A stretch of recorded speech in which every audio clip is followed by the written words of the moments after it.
Hello, എന്തൊക്കെയുണ്ട് സുഹൃത്തുക്കളെ?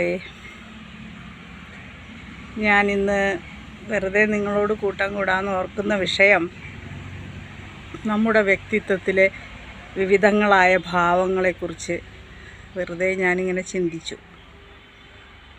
നമ്മളിൽ പലരും വളരെ അന്തർമുഖരായ ആളുകളുണ്ട് അല്ലേ? കുറേ പേർക്ക് അപഹർഷതാബോധത്തിൻ്റേതായ ഒരു വൈകല്യം. അപ്പോൾ ചിലർ അതിഭാവുകത്വം നിറഞ്ഞ ജസ്റ്റേഴ്സുള്ള കുറേ ആളുകൾ, ചിലർ വളരെയധികം സംസാരപ്രിയരായ ആളുകൾ, ചിലർ മൗനികളായിട്ട് നിശബ്ദതയെ സ്നേഹിക്കുന്ന ആളുകൾ. അപ്പോൾ ഈ പലതരം വ്യക്തിത്വങ്ങളിൽ ഈ പലതരം സ്വഭാവ സവിശേഷതകളുള്ളവരുടെ ഒരു മേളനമാണ് സത്യത്തിൽ ഈ പ്രപഞ്ച സൃഷ്ടിയിൽ ജനങ്ങളെ ഓരോ കരുക്കളായിട്ട് വെച്ചിട്ട് അത്തരത്തിൽ നമ്മൾ നോക്കുമ്പോൾ ഈ വൈവിധ്യങ്ങളെല്ലാം നമ്മൾ ഉൾക്കൊണ്ടേ പറ്റുള്ളൂ. ഇനി നമ്മൾക്ക് തന്നെ ഇതിൽ ഓരോ തരം സ്വഭാവവിശേഷങ്ങളുള്ളവരെ ആയിരിക്കും ഇഷ്ടം, അല്ലെങ്കിൽ അനുകൂലമായ നിലപാട്.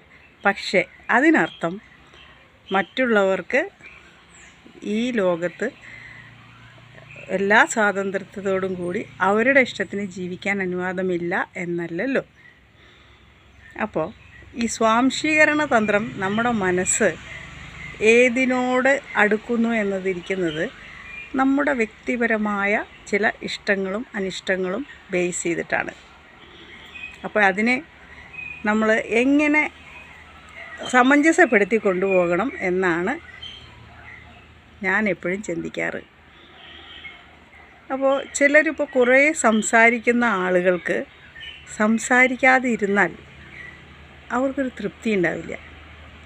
കുറേ കേൾക്കാൻ കഴിവുള്ള ആൾക്കാർക്ക് കുറേ സംസാരിക്കാൻ ഇഷ്ടമുണ്ടാവില്ല.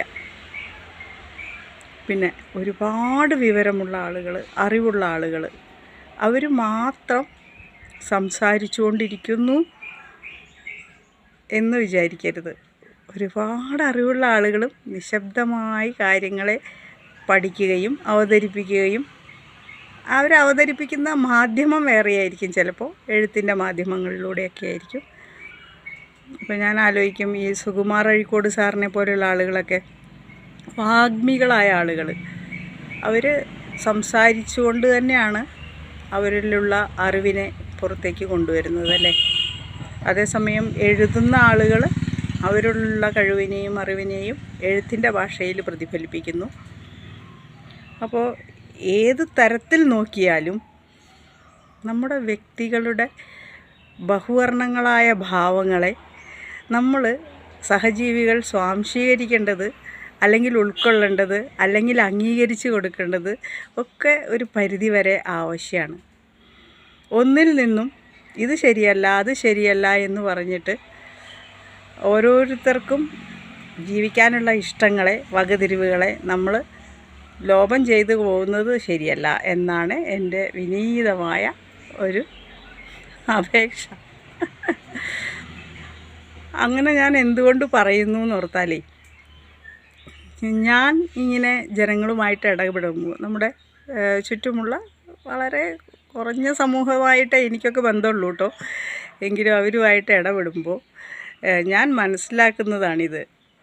കൂടുതൽ സംസാരിക്കുന്നവരെക്കുറിച്ച് എന്തൊക്കെയോ പറഞ്ഞു പോകുന്നു, കുറച്ച് സംസാരിക്കുന്നവരെക്കുറിച്ച് അതൊന്നും മിണ്ടാതിരിക്കുന്ന ഒരു മുനി, അങ്ങനെയുള്ള പലതരത്തിലുള്ള അഭിപ്രായ പ്രകടനങ്ങൾ കാണാറുണ്ട്. അതുകൊണ്ട് മാത്രം ഞാനിത് സൂചിപ്പിച്ചെന്നേ ഉള്ളൂ കേട്ടോ.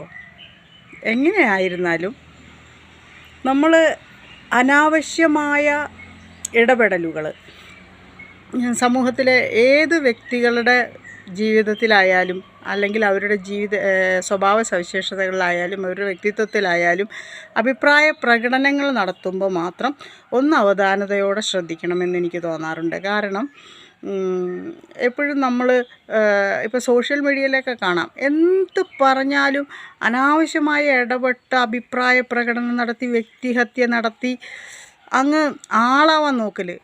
ഒരിക്കലും അതിലൊന്നും നമുക്ക് പോസിറ്റീവായ ഒരു കോൺട്രിബ്യൂഷനും നടത്താൻ കഴിയില്ല. മാത്രമല്ല നമ്മൾ തന്നെ അവഹേളിക്കപ്പെടുന്ന ഒരു സ്ഥിതിവിശേഷം ഉണ്ടാവുകയും ചെയ്യും. അതുകൊണ്ട് ഏത് തരത്തിലുള്ള ജനവിഭാഗങ്ങളാണെങ്കിലും അവരെ കുറച്ച് സന്തോഷമായിട്ട് സമാധാനമായിട്ട് കേൾക്കാനും ഈക്വലായിട്ട് ഈ ഭൂമിയിൽ സമാധാനമായിട്ട് ജീവിക്കാനുമുള്ള അവസരങ്ങൾ സഹജീവികൾ ഒരുക്കണമെന്നാണ് എനിക്ക് പറയാനുള്ളത്. വെറുതെ കടന്ന് കലമ്പി ആർക്കും എവിടെയും നിൽക്കാൻ പറ്റാത്തൊരു സാഹചര്യം ഉണ്ടാക്കുന്ന രീതി അതൊട്ടും ശരിയല്ല. പിന്നെ ഇതോടനുബന്ധമായിട്ട് പറയാനുള്ളത് കുട്ടികൾ, നമ്മുടെയൊക്കെ കുട്ടികൾ വളരുന്നതിൻ്റെ ഒരു ബേസിൽ എനിക്ക് തോന്നുന്നത് അവർക്കും അറിവുകൾ ധാരാളമായിട്ട് ഉണ്ടാവേണ്ട ആവശ്യമുണ്ട്. വായന, അതുപോലെ തന്നെ പലതരത്തിലുള്ള ലോകവീക്ഷണങ്ങൾ നടത്താനുള്ള അവസരങ്ങൾ അവർക്ക് ഉണ്ടാക്കി കൊടുക്കേണ്ട അത്യാവശ്യമുണ്ട്. വെറും പുസ്തകത്തിലെ നോളജ് കൊണ്ട് അവർക്ക് ഈ കാലത്ത് നന്നായിട്ട് ജീവിക്കാൻ പറ്റുമെന്ന് എനിക്ക് തോന്നുന്നില്ല. കാരണം സാമൂഹികമായ അവരുടെ ഇടപെടലുകളുടെ മൂല്യം വളരെയധികം കുറഞ്ഞു പോകുന്നുണ്ട്. അപ്പോൾ ഇത്തരത്തിലുള്ള വിഷയങ്ങൾ നമ്മൾ മുതിർന്നവരിലുള്ള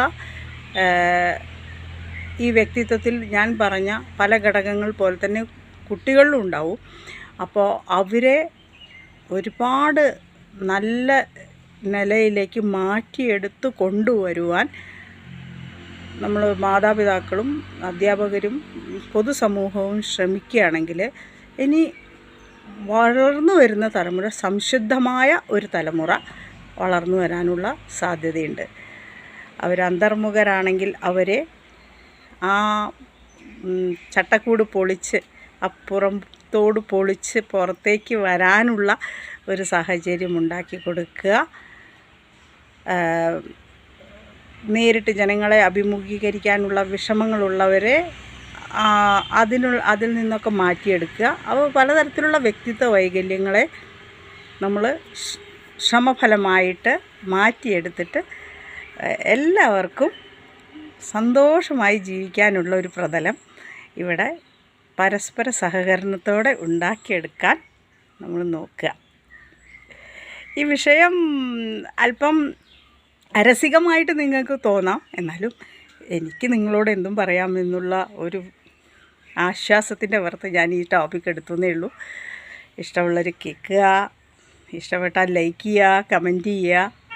ഓക്കെ, വേറെ പ്രത്യേകിച്ചൊന്നുമില്ല. ഇന്നത്തേക്ക് ഇത്രയും. ബൈ.